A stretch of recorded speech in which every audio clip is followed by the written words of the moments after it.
This forgotten portrait resurfaced 100 years later and changed history.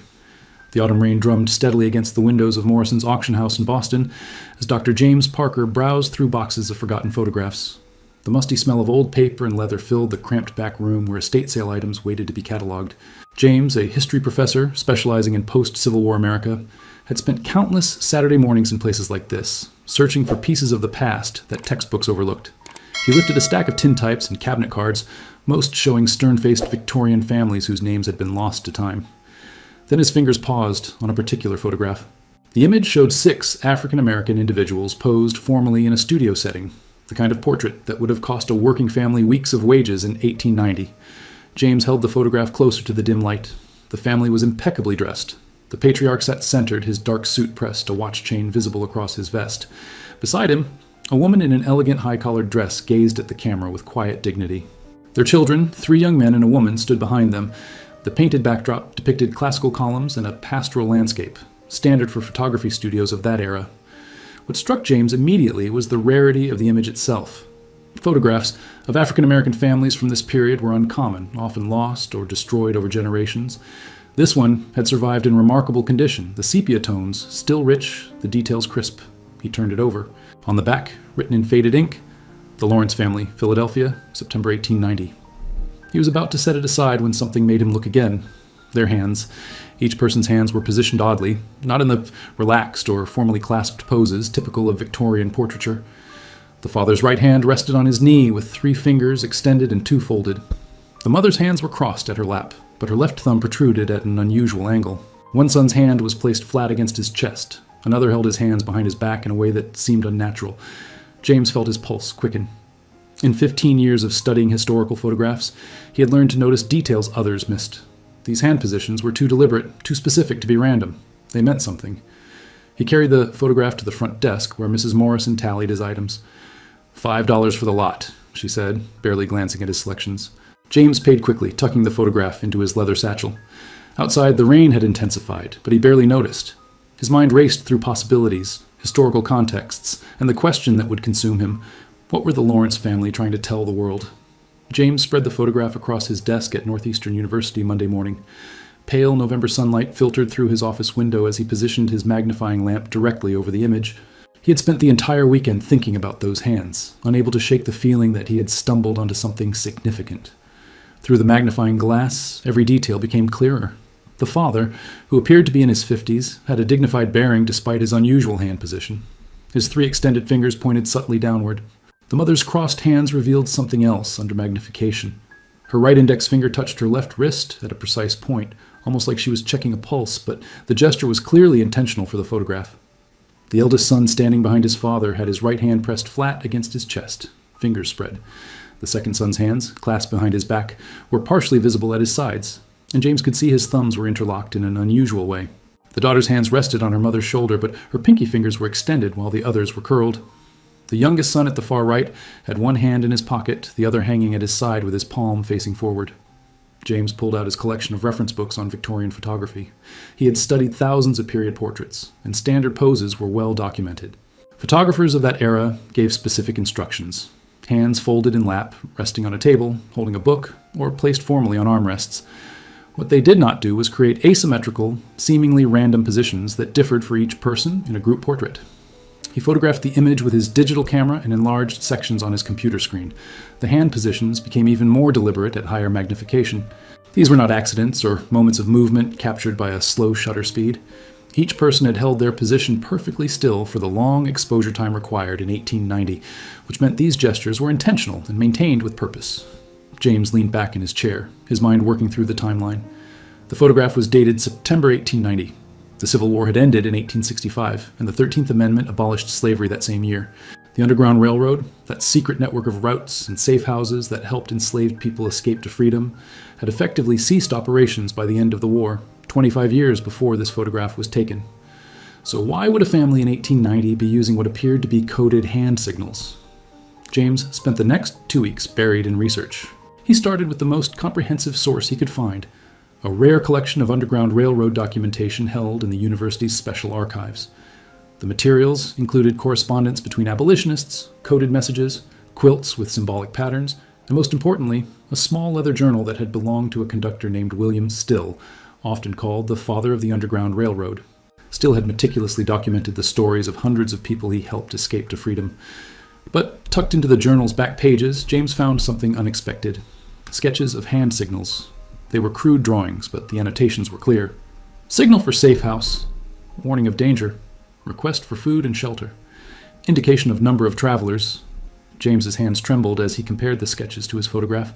The father's 3 extended fingers matched a signal that meant 3 people seeking passage. The mother's finger on her wrist corresponded to family connection or blood relation. The son with his hand on his chest was signing freed person or survivor. He cross-referenced these findings with other sources. A memoir by Harriet Tubman's niece mentioned silent speech used when words could bring death. A letter from Levi Coffin, a Quaker abolitionist, referenced the language of hands that guided souls to freedom.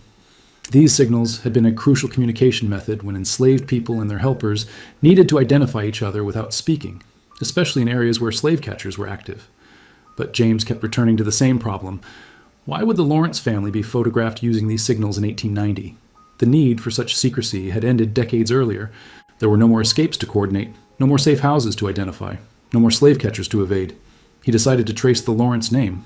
Philadelphia city directories from 1890 listed several Lawrence families, but finding the specific one would require more detail.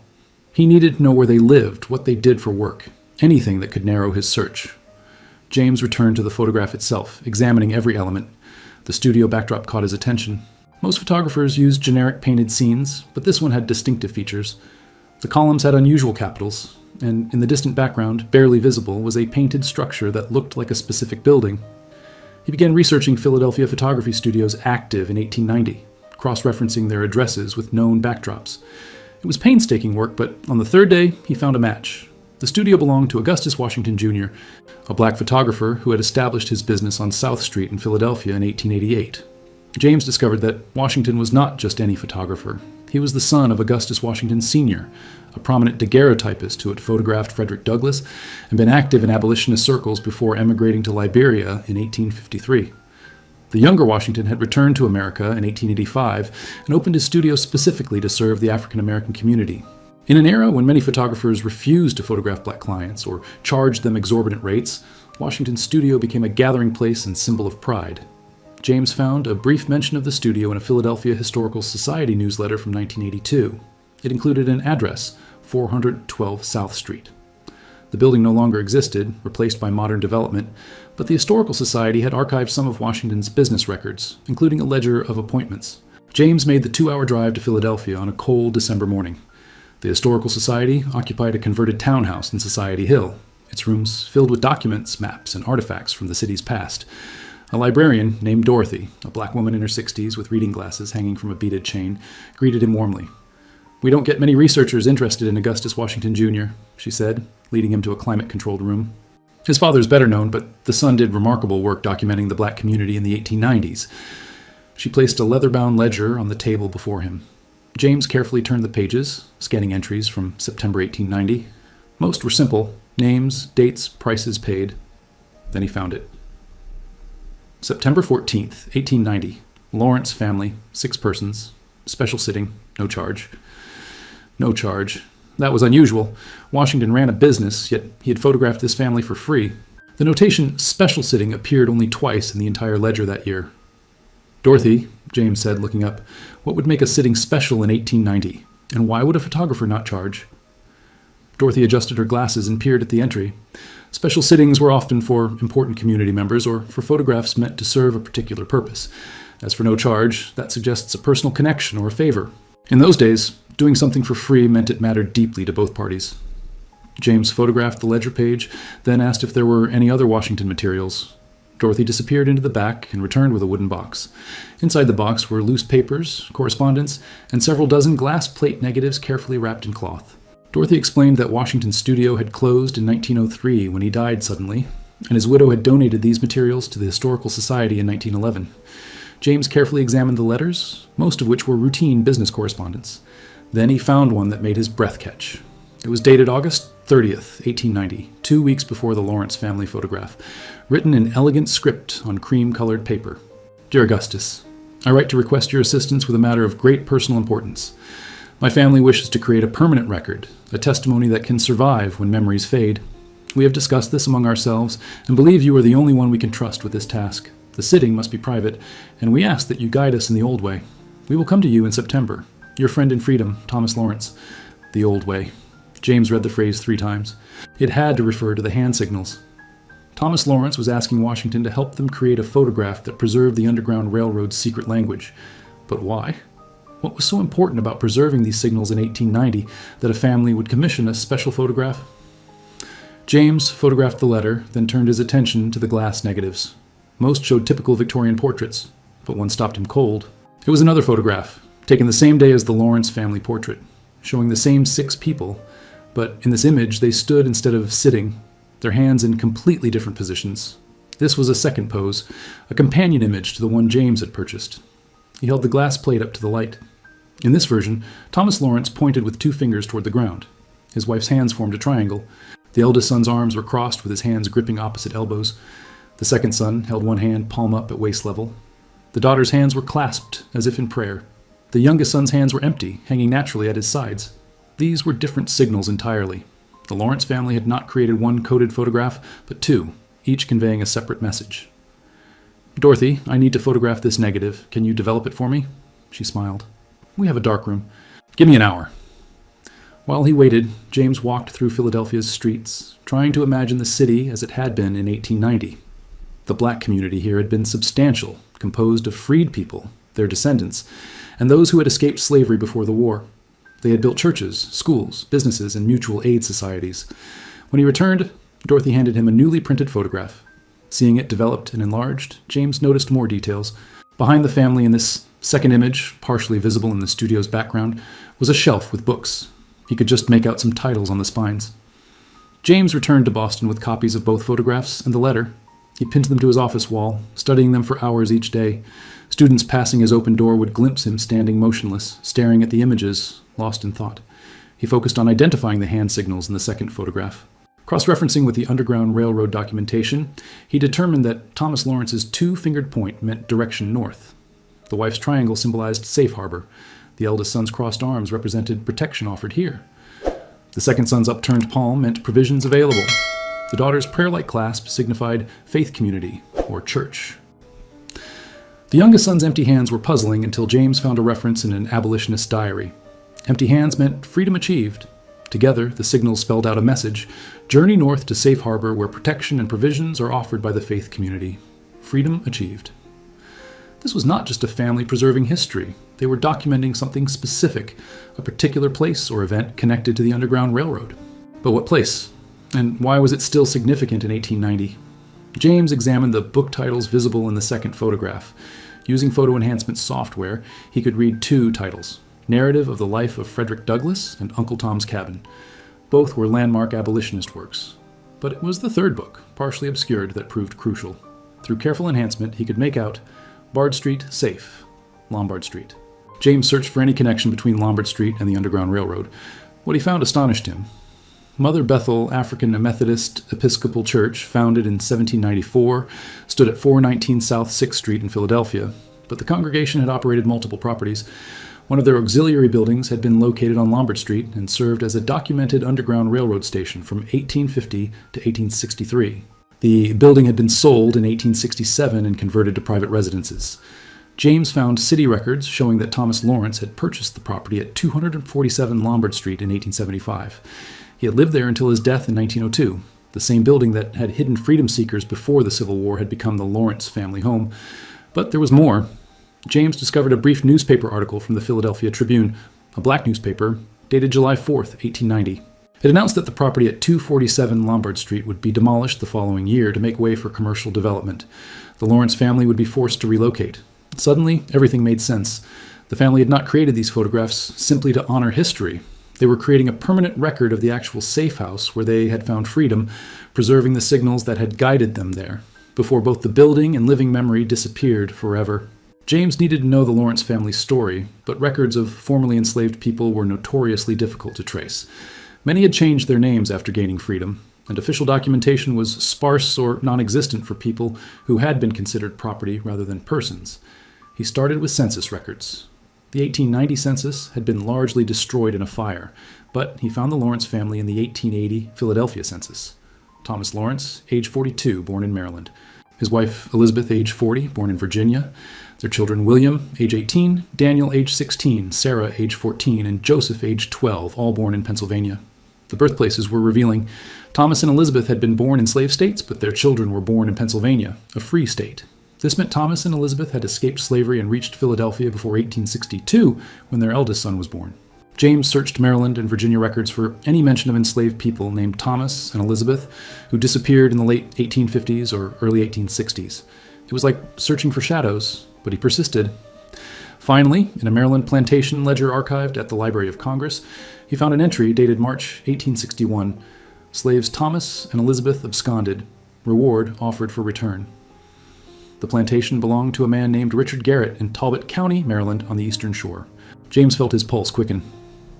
The Eastern Shore had been one of the most active regions for Underground Railroad activity, largely because of its proximity to free states and the work of Harriet Tubman, who had been born there. He found additional records showing that Garrett had advertised the escape in Baltimore newspapers, describing Thomas as a strong field hand, age 23, and Elizabeth as a house servant, age 21, with child. Elizabeth had been pregnant when they escaped. James calculated quickly. If Elizabeth was pregnant in March 1861 and William was born in 1862, they had reached Philadelphia with barely months to spare. They had made the dangerous journey while Elizabeth carried their first child, risking everything for a chance at freedom. But how had they known about the safe house on Lombard Street? Who had guided them? What route had they taken? These questions led James to his next discovery. He found a collection of letters at the Historical Society of Pennsylvania, correspondence between members of the Philadelphia Vigilance Committee, an organization that aided escaped slaves. One letter, dated May 1861, mentioned the arrival of a young couple from Maryland, brought north by our friend from Delaware. The friend from Delaware was almost certainly Thomas Garrett, a Quaker abolitionist based in Wilmington, who was one of the Underground Railroad's most active conductors. He had helped thousands of people escape and worked closely with Harriet Tubman. James traveled to Wilmington, Delaware, where the Thomas Garrett papers were housed at the Delaware Historical Society. The collection included detailed records of people Garrett had helped, including physical descriptions, dates, and sometimes names, though many were recorded only with initials to protect identities. In a ledger from spring 1861, James found an entry that matched T and E from Talbot County. Woman with child, arrived March 29th, departed for Philadelphia March 31st, traveled with J.M. to safe station on Lombard. J.M. James searched through other documents for those initials. He found them attached to Jonathan Miller, a free black man who served as a conductor on the Philadelphia route. Miller would meet freedom seekers in Wilmington and guide them the final miles to safe houses in Philadelphia. James was piecing together the Lawrence family's escape.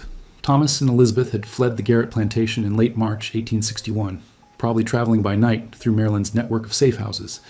They reached Thomas Garrett in Wilmington, who sheltered them briefly before sending them north with Jonathan Miller. Miller brought them to the Lombard Street safe house, where they arrived in early April 1861. The timing was significant. The Civil War began on April 12, 1861, with the bombardment of Fort Sumter. Thomas and Elizabeth had escaped just days before the nation was torn apart. They had spent those early war weeks hidden in the basement of the Lombard Street house, unable to move further north because of the chaos and increased scrutiny that came with the outbreak of war. James found confirmation in another letter from the Vigilance Committee dated April 20th, 1861. Several persons remain at our stations, unable to proceed to Canada due to heightened surveillance. They are safe, but anxious.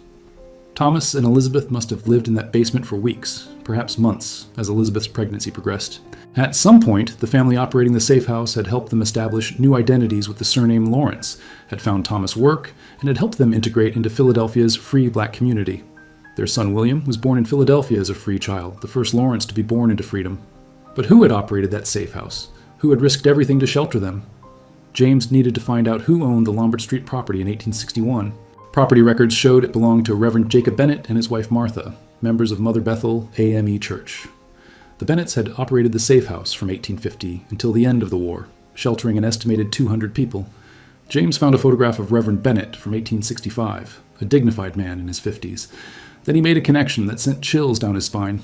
James discovered that Martha Bennett, the Reverend's wife, had been photographed alongside the Lawrence family in 1890. He found the image in the Historical Society's collection, labeled simply Community Gathering, Mother Bethel Church, 1890. Standing next to Thomas Lawrence was an elderly woman identified in the caption as Martha Bennett. Her husband had died in 1876, but she had continued living in the Lombard Street house until it was sold to Thomas Lawrence in 1875. Thomas Lawrence had not just bought the house that sheltered him, he had bought it from the woman who had hidden him in her basement 29 years earlier. Martha Bennett had sold him the property and then continued living there as his guest, completing a circle of gratitude and connection that spanned decades. James now understood the full significance of the photographs. When the building was scheduled for demolition in 1891, Thomas Lawrence wanted to create something that would outlast brick and mortar. He wanted to preserve not just the memory of the safe house, but the secret language that had saved his life and the lives of his family. The hand signals in the first photograph were those Thomas and Elizabeth would have used during their escape, the signals that identified them as freedom seekers, that communicated their needs, that connected them with helpers along the route. The signals in the second photograph represented the safe house itself, documenting its purpose and the role it played in the Underground Railroad network. But James still had questions. Why had the family kept these photographs private? Why had they never been displayed or published? And what had happened to the descendants? He searched for death records and found that Thomas Lawrence died in 1902, Elizabeth in 1905. Their children had scattered. William had moved to New York, Daniel to Chicago, Sarah had married and remained in Philadelphia, and Joseph had gone west to California. The family line had branched and spread as families do.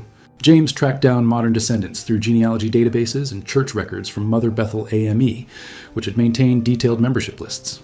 He found Sarah's great-granddaughter, a woman named Patricia, who lived in Atlanta, Georgia. He wrote to her, explaining his research and asking if she knew anything about the photographs. Patricia responded within a week. She invited James to visit her, saying she had something to show him. In January, James flew to Atlanta and met Patricia at her home, a comfortable house in a tree-lined neighborhood. Patricia, a retired teacher in her 70s, greeted him with warmth and curiosity.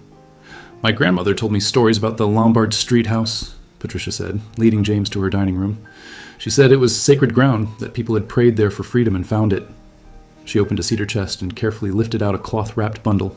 Inside were the two original photographs, the negatives and something else. A third photograph James had never seen.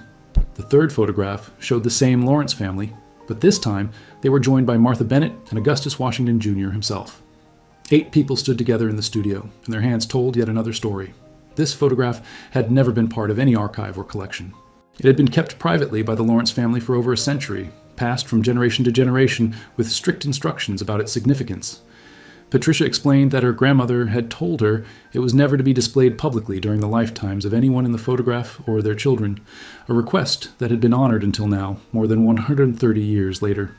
James studied the hand positions in this final photograph. Each person's hands formed signals, but these were not the Underground Railroad codes he had been studying.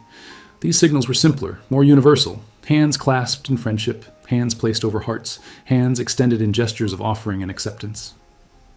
Patricia handed James a letter, yellowed with age, written by Thomas Lawrence in 1901, a year before his death. It had been enclosed with the photographs and preserved in the cedar chest. James read it aloud. "To my descendants, who will read this long after I'm gone. These photographs tell the story of our family's journey from bondage to freedom, from fear to safety, from desperation to hope. The hand signals you see were the silent language that saved our lives when words could bring capture and death. We created these images not to glorify ourselves, but to honor those who helped us, and to ensure that the courage and sacrifice of the Underground Railroad would never be forgotten. The house on Lombard Street where we first tasted freedom is being torn down, but its spirit lives in these photographs. Remember that freedom is never free. It is bought with courage, maintained with vigilance, and passed on through testimony. Let these images speak across the generations of the price paid and the debts owed. We were strangers taken in, and we became family. That is the greatest testament of all." James felt emotion rise in his throat as he finished reading. Patricia was crying softly. "My grandmother said those hand signals were a language of survival," she said. "But in that last photograph, they became a language of love and gratitude." "Oh, James looked again at the third photograph, seeing it now with complete understanding. The signals were simpler because the message was simpler. We survived together, we honored each other, we became family. Patricia agreed to allow the photographs to be exhibited publicly for the first time. James worked with the National Museum of African American History and Culture to create an exhibition that told the Lawrence family's complete story, from their escape in 1861 to their determination to preserve the memory of those who helped them. The exhibition opened in the spring, and thousands came to see the photographs and learn about the secret language of the Underground Railroad. Descendants of other families who had used the Lombard Street safe house came forward with their own stories, adding depth and detail to the historical record.